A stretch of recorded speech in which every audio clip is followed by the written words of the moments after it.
ಬಹಳ ಮನವಿ ಪತ್ರಗಳದು ಒಂದು ಪಟ್ಟಿ 4-5 ಪೇಜ್ ಕೊಟ್ಬಿಟ್ಟಿದೆ. ಈಗ ನಿನ್ನ ಮನವಿ ಅದ್ರಾಗ ಒಂದನ್ನ ವಾಲ್ಮೀಕಿ ಭವನದೊಂದು ಮಾಡ್ತೀನಿ, ಉಳಿದದ್ದು ನಿನ್ನ ಹೇಳಿರ್ತಕ್ಕಂಥ ಏನೇ ಆಗ್ಬೇಕಾಗಿದ್ರು ಅವೆಲ್ಲ ಆಗ್ಬೇಕಾಗಿತ್ತು ಅಂತಂದ್ರೆ ಈ ಭಾಗದಾಗ ಉತ್ತರ ಕರ್ನಾಟಕದವರು ಬಹಳ ದಿನ ಆಗಿತ್ತು, ಮುಖ್ಯಮಂತ್ರಿಗಳಾಗಿಲ್ಲ. ಸತೀಶ್ ಅಣ್ಣವ್ರು ಮುಖ್ಯಮಂತ್ರಿ ಆದ್ರೆ ಅದ್ರಾಗ ವೈಯಕ್ತಿಕವಾಗಿ ನಾನು ಸ್ವಾಗತ ಮಾಡ್ತೀನಿ, ಅದ್ರಾಗೇನಿಲ್ಲ. ವೈಯಕ್ತಿಕವಾಗಿ ಸರ್ ನೀವು ಏನಾದ್ರು ಆಗ್ಬೇಕಾಗಿತ್ತಂದ್ರೆ 28-29 ಒಳಗೆ ಆಗಿಬಿಡ್ಬೇಕು ದಯಮಾಡಿ. ಯಾಕಂತಂದ್ರೆ ಸರ್ ತಮ್ಮ ಸರಳತೆಯನ್ನ ವಿಧಾನಸೌಧೆಯಲ್ಲಿ ನಾನು ನೋಡಿದೆ. ಒಂದು ಉದಾಹರಣೆ ಹೇಳ್ಬೇಕಾಗ್ತದೆ. ನಾನು ಕಳೆದ ವಿಧಾನಸಭೆಯಲ್ಲಿ ಬೆಳಗಾವಿ ಅಧಿವೇಶನ ಒಂದು ಪ್ರಶ್ನೆ ಕೇಳಿದೆ.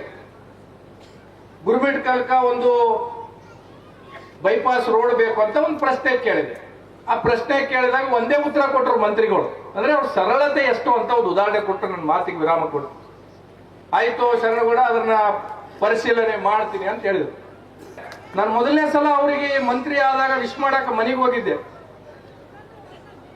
ಅವ್ರು ಹೇಳಿದ್ರು, ಶರಣಗೌಡ ನೀನ್ JDS ಶಾಸಕ, ಕಾಂಗ್ರೆಸ್ ಬಿಜೆಪಿ ಎಂಬುದಿಲ್ಲ. ಯಾಕಂದ್ರೆ ರಸ್ತೆ ಮೇಲೆ ಕಾಂಗ್ರೆಸ್ ದವರು ತಿರುಗ್ತಾರ, ಬಿಜೆಪಿ ದವರು ತಿರುಗ್ತಾರ, JDS ದವರು ತಿರುಗ್ತಾರ.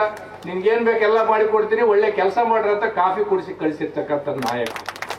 ಯಾಕಂದ್ರೆ ಇವತ್ತು ಅನೇಕ ಜನ ಶಾಸಕರು ನಮ್ ಫೋನೇ ಎತ್ತಂಗಿಲ್ಲ, ಅನೇಕ ಜನ ಶಾಸಕರು ನಮಗ್ ಮಾತಾಡ್ಸಂಗಿಲ್ಲ ಅಂತಂದಾಗ ಎಲ್ಲೋ ಬೆಳಗಾವಿದಾಗ ಇರ್ತಕ್ಕಂಥ ಸಚಿವರು ಇವತ್ತು ಗುರುಮಿಟ್ಕಲ್ನಾಗ ನನ್ನ ಒಂದು ಮನವಿಗೆ ಅಂತಂದ್ರೆ ನೀವು ಸ್ಪಂದನೆ ಮಾಡಿರ್ತಕ್ಕಂಥದ್ದು ನಮ್ಮ ಭಾಗಕ್ಕೆ ಏನಾನ ಅನುಕೂಲ ಆಗ್ತದ, ಉತ್ತರ ಕರ್ನಾಟಕಕ್ಕ, ಕಲ್ಯಾಣ ಕರ್ನಾಟಕ ಅನುಕೂಲ ಆಗ್ಬೇಕಾಗಿತ್ತಂದ್ರೆ ನೀವು ಮುಖ್ಯಮಂತ್ರಿ ಆಗ್ಬೇಕಂಬ ನನ್ನ ವೈಯಕ್ತಿಕ ಅಭಿಪ್ರಾಯ.